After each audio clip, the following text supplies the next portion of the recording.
Running in circles, never leave me alone. Say I don't answer the messages. I'm back with another video. Hello. It's been a long time. So let's just go straight in it. Go subscribe. So I'm gonna be reacting to some YouTube videos. So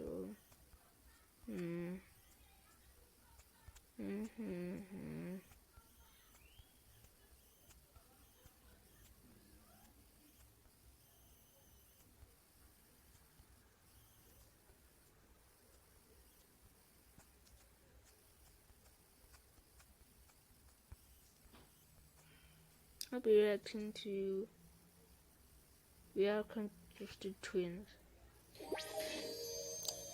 I don't know the show, but Hi everyone, do you still remember me?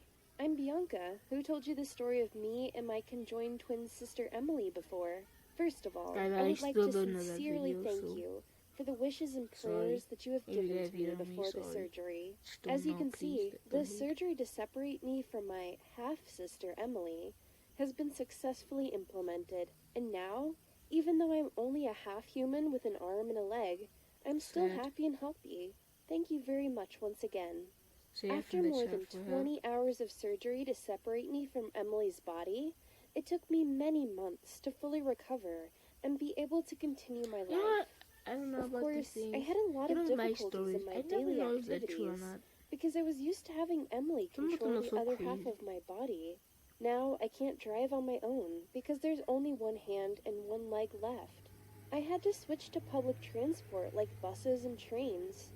My parents and relatives also sometimes drove me to farther destinations when needed. I can't cook complicated dishes that require some skills with both hands, so I often have to order food delivered to my home, or have my family cook and send it to me. My life is now connected to a wheelchair, even when I take a shower. For normal people, suddenly losing a part of their body might be too difficult. However, as for me, even though I lost more than that, I had been used to control only half of my body. So after a few months of learning and adapting, everything finally became normal to me. My teaching career at primary school has been reserved, and I am allowed to return to work whenever possible. The day I returned to school, I was worried about people's curious looks and evaluation of my new appearance after the surgery. More than that, I was scared of all the questions relating to Emily. Even the words of consolation could cut deeper into my pain about the fact that Emily was no longer with me. But my colleagues at school were very delicate and sympathetic to me. They held a small party to welcome me back. The principal personally congratulated and assigned 2 other teachers to support me whenever I needed. I was deeply touched by everyone's love and was more motivated to continue teaching, even though from then on, I had to do everything by myself without Emily supporting me like the day before. My students were the highlight of everything. Like, what about if they disagree on one things? What happens then? And I'm sure I still haven't watched the other video, but I think Emily probably died. So basically she's following her dreams. I believe the principal had arranged for me to teach a special class with the best students possible to avoid me having to answer weird questions about my appearance. The students in my class were very well behaved, polite, and studious. Many of my young students were so eager to study that they stayed behind to ask me whichever parts they didn't fully understand in class or textbooks, which caught me by surprise. I wonder if someone has arranged all this for me to feel more welcome. I didn't want to be pitied by anyone, but the innocence of my little students has immediately cleared my doubtful thoughts. Among all the little ones, there was a very pretty girl named Brittany. Brittany was innocent and pure as a ray of sunshine early in the morning. She often said naive but sweet things that make the listener's heart melt. One day after school, Brittany lingered last to wait to see me. I thought she had something to ask about the lesson like everyone else. But no, Brittany approached me with a shy smile. Responding to my inquisitive gaze, she quickly placed a freshly plucked daisy on the table and said it was a gift for me. I was extremely surprised. Before I could say a word, Brittany said, "You rock, do you know that? You gave me hope to live better every day." Wow. After saying that, the girl hurriedly ran away, leaving me unable to say thanks. That night, I came home very happy because of the gift of the adorable student. I can see what But I was being still a teacher. curious about Brittany's statement. That's I still called not for me. Brittany's home phone, hoping to talk to her mother. Brittany's mother was a warm woman. She told me that Brittany had congenital heart disease and was in a very weak condition. She did not feel motivated to go to school because she was often shunned by her friends, sometimes even bullied. Things only changed when she learned about me and Emily's story and later transferred to my class. Brittany's mother said that since then, every day when she went home from school, she was eager to do her homework and eat more moderately. Because Miss Bianca had done miracles in such a difficult situation, then there was nothing she couldn't overcome. My God, can you imagine how my heart was melting when I heard that? It was from that moment that the dream of going around the world to inspire people through presentations that Emily and I had when she was alive was awakened.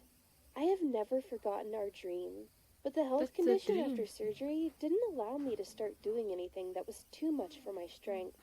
But after hearing about my influence on little Brittany, I was motivated to not delay. So with my inspirational story and my ability to speak in public, I started to build my accounts on social networking websites in a more active way. Every day, I posted motivational content in writing and video, telling what had happened to me personally and Emily, what I was currently doing after that life-threatening surgery, and my projects in the future too. The number of followers and subscribers to my accounts increased day by day. They said my story inspired their life and taught them how lucky they were to simply be born a normal person. Fans also sent letters and gifts to my home address to show their affection. I don't think they understand that. But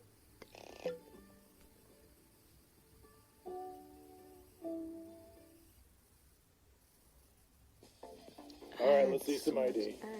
I'm sorry for these ads. Hi, I'm sorry. They were the ones who gave me motivations to continue living after Emily died. My efforts paid off when the content I posted caught the eye of the press and the media. Big news websites all wanted to schedule interviews. I still haven't heard about this girl. Never heard about this girl. Tell me in the comments if you've ever heard about this girl. Not because I live in South Africa, maybe that's why. But I still haven't heard about this girl. And write about me. I had to pick out reputable sites to be able to convey the most meaningful message that I wanted to send to the public. Famous talk shows and seminars also invited me to participate as guests. I have lived in the dream that I and Emily had always dreamed of. Not becoming famous or making tons of money, but to inspire people to live happily. And it was at one of the seminars I was invited to that I met Alex, my destined husband. At the time we met, I was 31 years old. 2 years after the surgery that separated me from Emily. The reason why Alex is the destiny of my life was that he is also a case of conjoined twins that were separated successfully. Alex and his twin brother were conjoined at the head, something that is only seen in 1 out of every 2.5 million live births. The surgery to separate Alex and his brother, at the time they were 16 months old, took 27 hours to be done. Different from my case, after surgery, Alex still had 2 arms and 2 legs as normal people. Only his head looks a bit deformed. But overall, Alex is still attractive. I had a crush on Alex the first time we met each other's eyes at that seminar, but I was so embarrassed and ashamed about my appearance that I blushed and quickly looked away. We talked a lot about our stories that day, but I was so embarrassed and ashamed about my appearance that I blushed and quickly looked away. We talked a lot about our stories that day, but I didn't have enough courage to look Alex in the eyes because I was afraid. Yet, to my surprise, at the end of the conversation that day, Alex took the initiative to approach me and ask for my contact. He said he was impressed with my story and was very interested in my personality. He wanted to learn more about me. Oh, needless to say how happy I was. My hand was shaking so much that I dropped my business card when I handed it to Alex. Thanks to that initiative of Alex, we kept in touch many months later. We called each other 3 times a week, frequently mentioning each other in our posts on social networks. The emails and messages we sent to each other shifted from business content and social inquiry to more personal information. We were both curious about each other and wanted to know everything that happened in each other's day. After 2 months of keeping in touch via text message like that, we went out for a date for the first time at a restaurant near my place. Alex was thoughtful and caring enough to understand how difficult it was for me to travel far, so he came to pick me up and chose a restaurant near my house so I wouldn't have any problems. We had our first kiss in front of my place after that date. Alex and I officially become partners in both life and work. Since our official dating, we have appeared together in meetings with the press and media. The amount of inspiration we hope to give our audience has doubled. The public loved us and called us destined twins.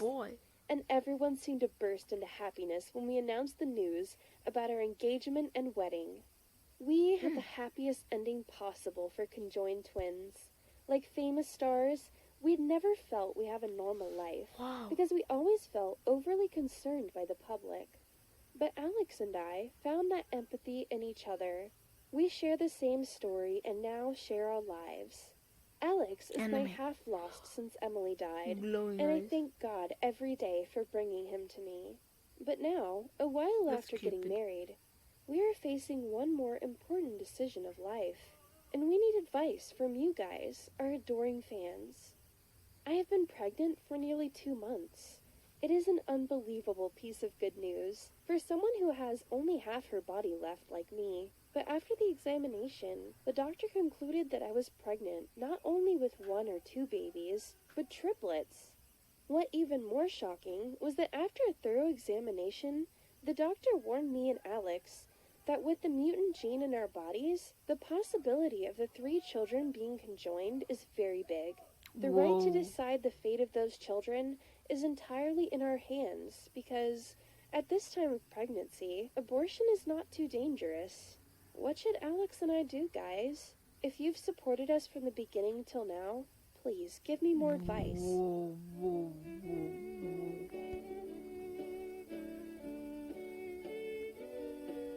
I don't know. I clearly don't know. Maybe at the end of the video, go check it out. See something. I don't know. But this is the end of the video. Enjoy. Peace out. Boo! I will fly.